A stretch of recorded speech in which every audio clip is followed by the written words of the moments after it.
Hi everyone, my name is Geraldine Lopez, and I'm going to be showing you my lesson on the story of Romulus and Remus, the founding of ancient Rome.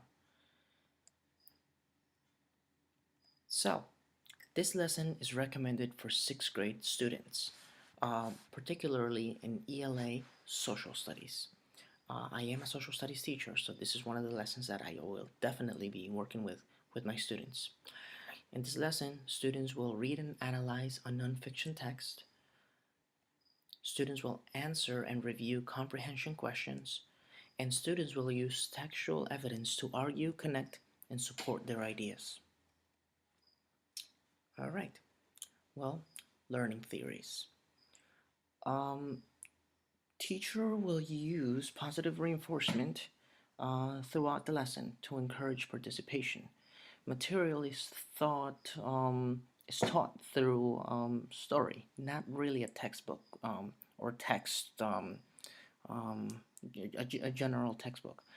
It's believed to encourage students' motivation, and that would be innate motivation.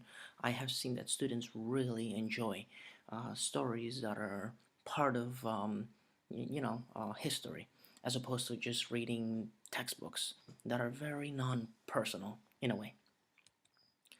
Okay, multiple intelligence. I modified the lesson to include various elements that are designed to enable multiple points of entry. That would be various ways of getting information or presenting information, I should say. Information processing theory. Now, in this here, the lesson is created in a way that starts with a number of comprehension questions, and then there are activities designed that are created to bring more challenging tasks as the lesson proceeds. Social constructivism.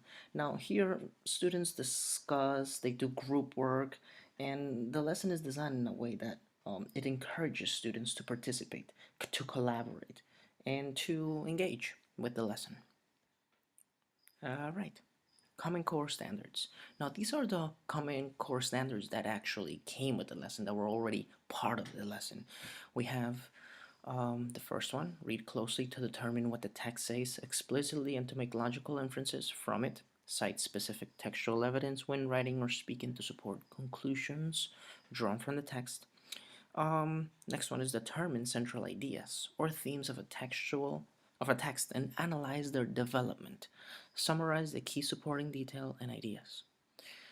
Read and comprehend complex literary and informational text independently and proficiently. And last is determine or clarify the meaning of unknown and multiple meaning words and phrases by using context clues, analyzing meaningful word parts, and consulting general and specialized reference materials as appropriate.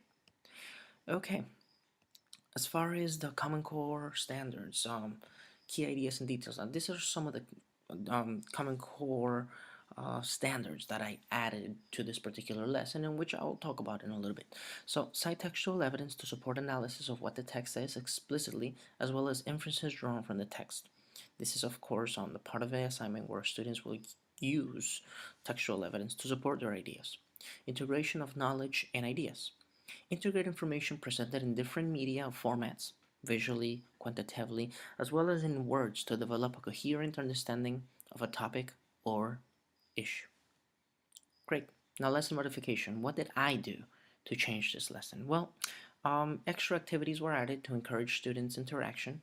That would be more of a social constructivist idea, where basically students do or participate in think, pair, share, and where they discuss the material that they're working with, and even interact with particular disagreements that they may have.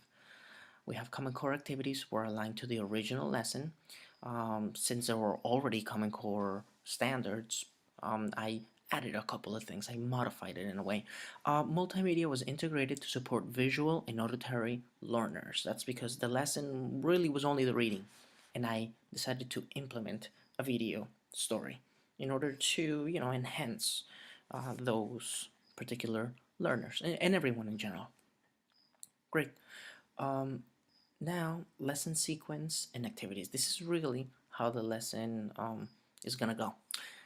Students will start with an anticipation guide as a do now. Students will then have time to read collectively and aloud, taking turns. That would be the actual informational text. The story. When finished with the readings, students will watch a video on the story. Now, this is an interesting video. It's 6 minutes, and it's actually great because it really, really portrays everything that the story is about in a very child-friendly way, I should say. Lesson sequence and activity. After students watch the video, students will work on the reading comprehension in pairs or in groups. This really depends on the teacher. I actually sit my students in, I have 4 rows of pairs, and then I have 2 groups of 4. So, it works out with my room layout. Then, after a review of comprehension and on the questions, the students will think pair share to discuss the second part of the anticipation guide. That would be the anticipation guide that they would have done as a do now. Great. Now, finally, students will work on the written piece individually. Now, as you probably are able to see, students will work in this piece and they will, we will review it before class ends. However, students will finish and edit any written piece as homework in order to discuss it the next day. The next day, we would definitely want to have a class discussion on some of the common themes and the big ideas of our reading, and of course sharing textual evidence and what we've been able to do. One of the things that I do want to mention is we want to make sure that students understand that through comprehension and after you give them the activity of writing down, they've actually managed to go from, little responsibility to more responsibility. Here we go. Conclusion. By the end of this lesson, students will have a good idea of the founding of Rome and its name. It is a good introduction to the history of Rome and an interesting story that engages students. Students will be reading, discussing, working in collaboration, and finally working individually. As I was saying before, experiencing a gradual release of responsibility from working in groups to working or in pairs, discussing and then doing work individually.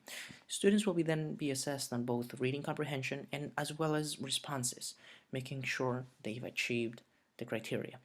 Now, reading comprehension, students should be able to achieve a 90% or higher in this part to satisfy criteria. That would be, to get a successful grade and to be able to move on. Short responses would be assessed through a 2-point rubric, as they are not very long. They're not really an essay, but they are short responses. And when I do short response questions, I definitely use my 2-point rubric. Whereas in an essay, I would use a 4-point rubric. This is really following along the ELA, Common Core expectations, which we have implemented in social studies as well. All right, well, these are my works cited. Common Core Standards webpage, Achieve the Core website, Reworks website for reading and questions, and YouTube video on Romulus and Remus. Thanks to Google Images for all the images and Camtasia Studio, which is what I'm using to record this video. Thank you so much. Goodbye.